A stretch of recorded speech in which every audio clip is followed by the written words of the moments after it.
Apa skenario terburuk yang sudah Anda persiapkan di Iran?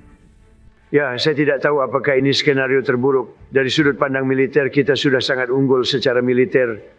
Skenario terburuknya, kita lakukan ini lalu digantikan orang yang sama buruknya seperti sebelumnya. Itu bisa saja terjadi dan kita tidak menginginkannya. Yang terburuk adalah setelah semua ini, 5 tahun kemudian kamu sadar sudah memilih orang yang tidak lebih baik. Kita ingin sosok yang benar-benar mengabdi untuk rakyat. Iran telah memilih pemimpin tertinggi yang baru dan ini adalah skenario terburuk bagi Amerika Serikat dan juga bagi Republik Islam itu sendiri. Kamu lihat, pemimpin tertinggi yang baru adalah Mojtaba Khamenei, putra Ali Khamenei yang berusia 56 tahun. Masalah dengan penunjukan ini adalah pendiri revolusi Islam secara tegas mengatakan bahwa hal ini tidak diperbolehkan. Namun sekarang hal itu tetap terjadi. Izinkan saya jelaskan mengapa ini masalah besar dan bagaimana terjadinya. Saya ingin memperjelas satu hal dulu. Sebelumnya dilaporkan Mojtaba tewas bersama ayahnya dalam serangan awal, namun laporan lain menyebutkan dia mungkin tidak ada di gedung itu. Kemudian muncul laporan bahwa dia terluka dalam serangan kedua Israel. Jadi kita tidak benar-benar tahu bagaimana keadaannya, tapi tampaknya terluka atau tidak, dia sekarang menjadi pemimpin tertinggi ketiga sejak Republik Islam didirikan pada tahun 1979. Tapi begini, penunjukan ini secara teknis mengakhiri Republik Islam. Dan itu bukan saya yang mengatakan, itu berasal dari pendirinya sendiri, Ayatollah Khomeini. Lihat, baik Khomeini maupun Khamenei secara terbuka mengecam pemerintahan turun-temurun di Iran. Mereka menyebutnya tidak Islami dan anti-republik. Biar saya tunjukkan. Ini adalah kata-kata persis dari Khomeini. Islam menyatakan bahwa monarki dan suksesi turun-temurun itu salah dan tidak sah. Ketika Islam pertama kali muncul di Iran, seluruh institusi monarki dihapuskan. Dia melanjutkan bahwa monarki dan suksesi mewakili sistem pemerintahan jahat dan licik yang sama, yang mendorong penghulu para syuhada untuk bangkit memberontak dan mencari kesyahidan dalam upaya mencegah pendiriannya. Dia memberontak sebagai penolakan terhadap suksesi turun-temurun Yazid. Maka Islam tidak mengakui monarki dan suksesi turun-temurun. Hal ini tidak memiliki tempat dalam Islam. Inilah pendiri Republik Islam. Dan tahukah Anda, ini bukan kata-kata lama yang sudah dilupakan. Perlu diketahui, wasiat Khomeini sebenarnya adalah mata kuliah wajib yang harus diambil setiap orang Iran di Universitas Iran. Dan dalam mata kuliah itu, semua orang belajar bahwa sistem ini, sistem monarki dan suksesi garis keturunan, pada dasarnya adalah ilegal. Itu dilarang di Republik Islam. Dan itulah sebabnya Khomeini sendiri tidak mengizinkan putranya menjadi pemimpin Republik Islam. Dan kemudian Khamenei sendiri diharapkan mengikuti prinsip itu. Faktanya, Khamenei lah yang tidak ingin Mojtaba menjadi pemimpin tertinggi setelah dirinya. Tapi itu tetap saja terjadi. Ini karena IRGC, bukan Khamenei.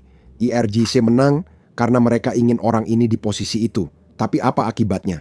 Penunjukan ini menandai akhir Republik Islam, seperti yang dibayangkan Khomeini.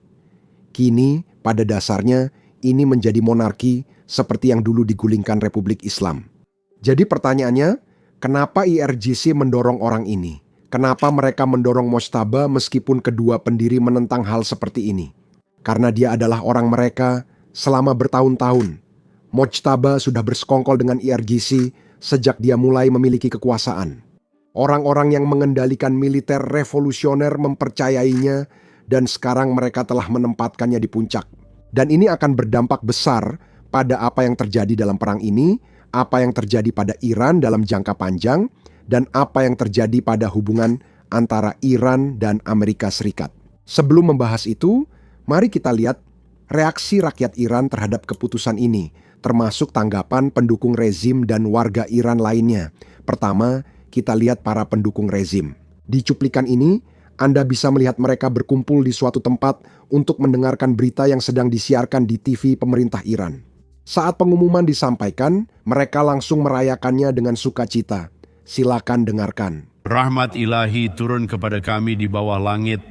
Ya, mereka baru saja mengumumkan bahwa dengan suara tegas dari Majelis Ahli, Grand Ayatollah Sayyid Mojtaba Khamenei, pemimpin tercinta kita, pemimpin tertinggi kita, Khamenei Rahmat.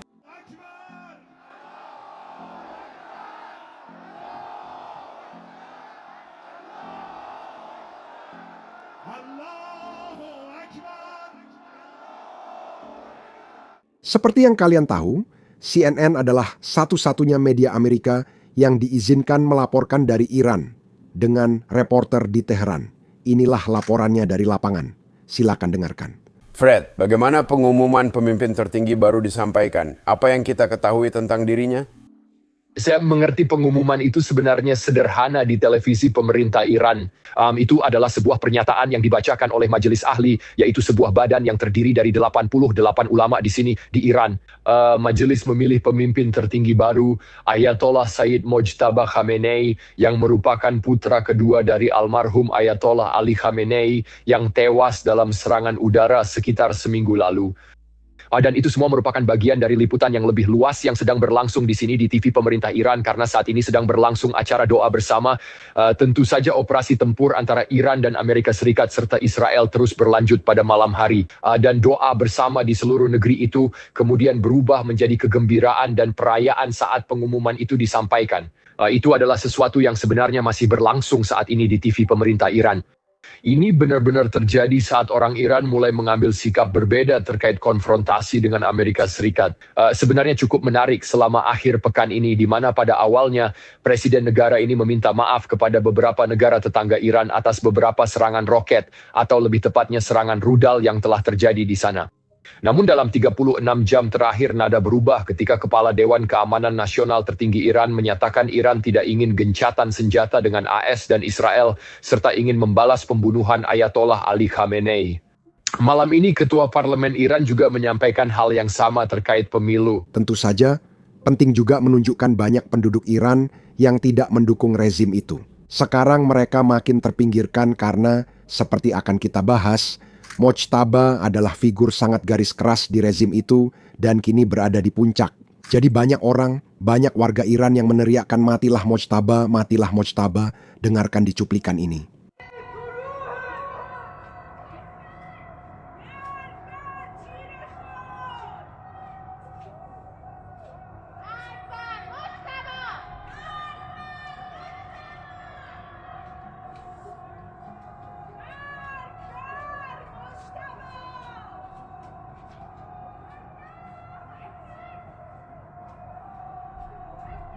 Sekarang mari kita bahas siapa pria ini, apa yang kita ketahui, dan apa artinya untuk masa depan.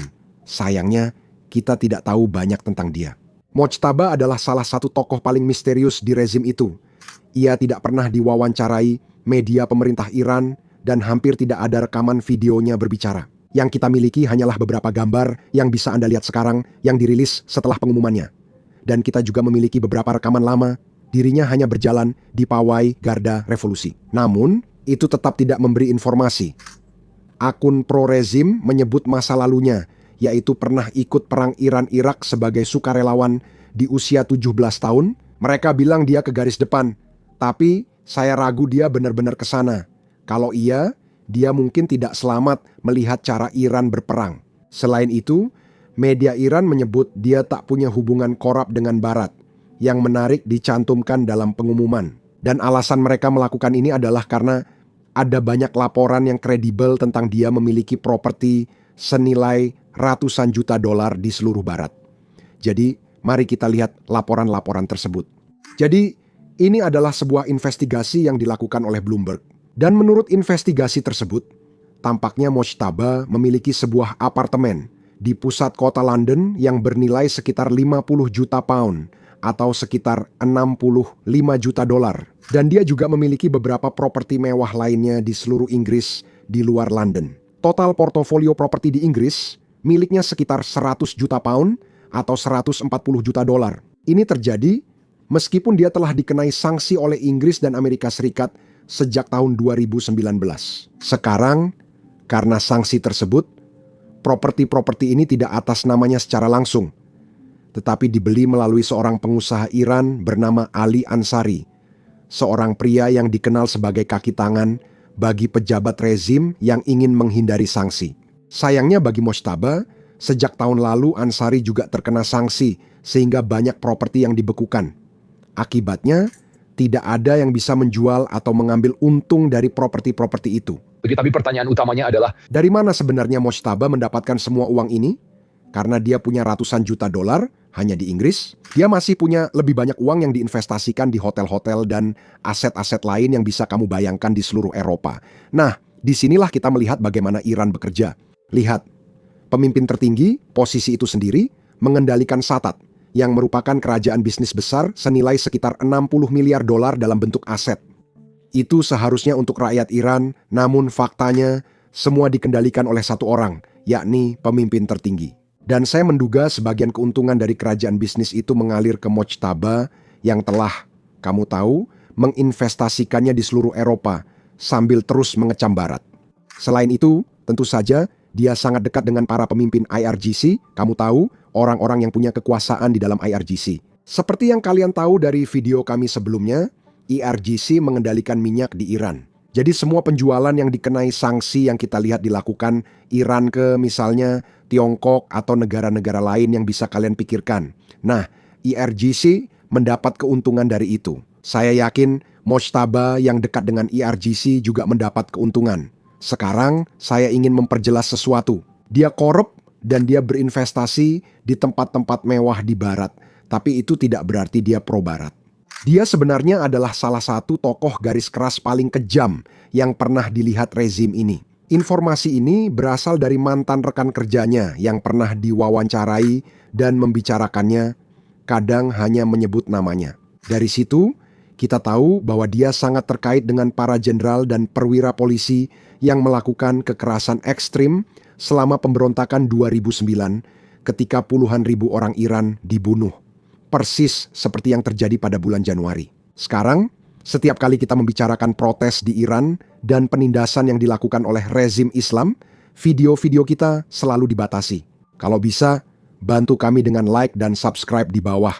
Itu sangat membantu. Sekarang, mari lanjutkan cerita. Sekarang, sikap garis kerasnya pasti akan berperan dalam bagaimana dia menangani seluruh negara ke depannya. Tapi selain itu, ada faktor lain. Kalian tahu, dalam serangan awal yang menewaskan ayahnya, Ali Khamenei, dia juga kehilangan istri, ibu, dan seorang anak laki-lakinya. Saya tidak tahu dengan kalian, tapi ini pendapat pribadi saya. Saya merasa kehilangan seperti itu pasti sangat memengaruhi pola pikirnya ke depan. Menurut saya, solusi diplomatik tampaknya mustahil datang dari seseorang yang baru kehilangan seluruh keluarganya. Sekarang, selain itu, tampaknya ketika dia diumumkan sebagai pemimpin tertinggi, tak lama setelah itu, media Iran memang mengonfirmasi bahwa Mojtaba terluka dalam serangan. Mereka tak menyebut serangan spesifik, hanya bilang dia sedang pemulihan. Jadi, kita tidak tahu seberapa parah lukanya atau ini alasan untuk menyembunyikannya. Seperti kalian tahu, dia seharusnya berpidato dan bertemu pendukung sekarang, tapi sepertinya dia terlalu khawatir dengan serangan Israel untuk melakukannya. Jadi, dia terluka mungkin jadi alasan, tapi kemungkinan besar bukan itu.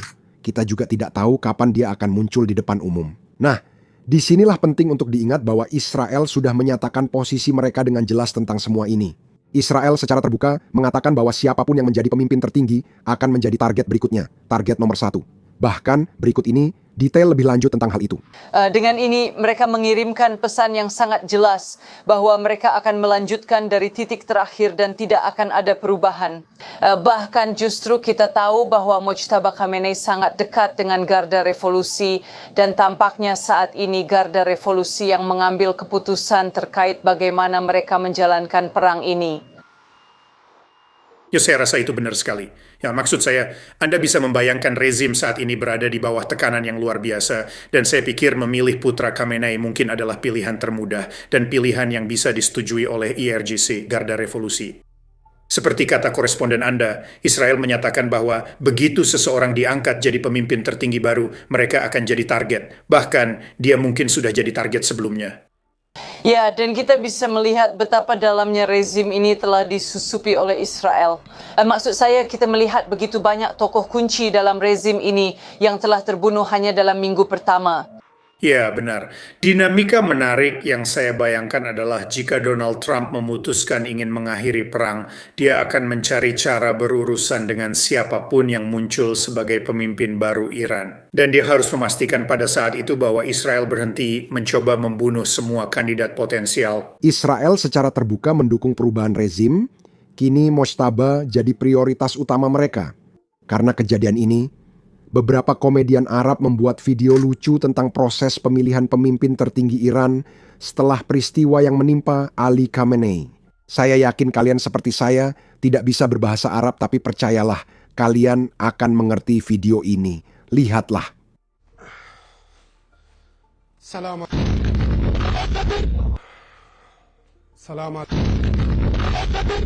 Apa? Jujur saja, demi Tuhan, saya tidak menerima uang, saya tidak mengeluarkan uang, saya tidak mengeluarkan uang.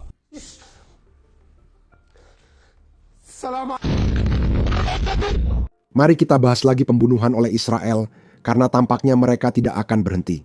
Baru kemarin, IDF mengumumkan bahwa mereka telah membunuh kepala baru kantor militer pemimpin tertinggi dan kepala staf markas besar Angkatan Bersenjata Iran. Orang ini pada dasarnya bertanggung jawab untuk mengkoordinasikan antara berbagai divisi kekuatan militer Iran, dan pembunuhannya hanyalah satu nama lagi dalam daftar panjang tokoh yang telah dibunuh oleh Israel sejak operasi ini dimulai.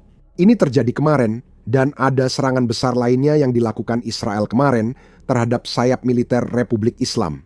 Serangan itu tentu saja ditujukan ke markas besar Angkatan Udara IRGC, dan di layar Anda bisa melihat ilustrasi yang dipublikasikan oleh IDF. Dan menurut informasi yang mereka publikasikan, ini adalah pusat komando dan pengendalian utama yang digunakan untuk mengarahkan Angkatan Udara. Pada dasarnya, semua aktivitas yang mereka lakukan. Dan sekarang ada puluhan orang di dalam yang tewas akibat satu serangan itu. Disinilah saya ingin mengarahkan kembali perhatian pada pembantaian Iran yang terjadi pada bulan Januari. Baru-baru ini, bahkan tepatnya kemarin, Duta Besar Iran untuk Inggris dihadapkan dalam sebuah wawancara langsung di televisi mengenai pembantaian bulan Januari itu. Dan sepertinya dia sama sekali tidak siap untuk pertanyaan ini karena dia benar-benar kehilangan kendali. Silakan dengarkan. Negara Anda sedang diserang, tetapi rakyat Anda juga telah diserang.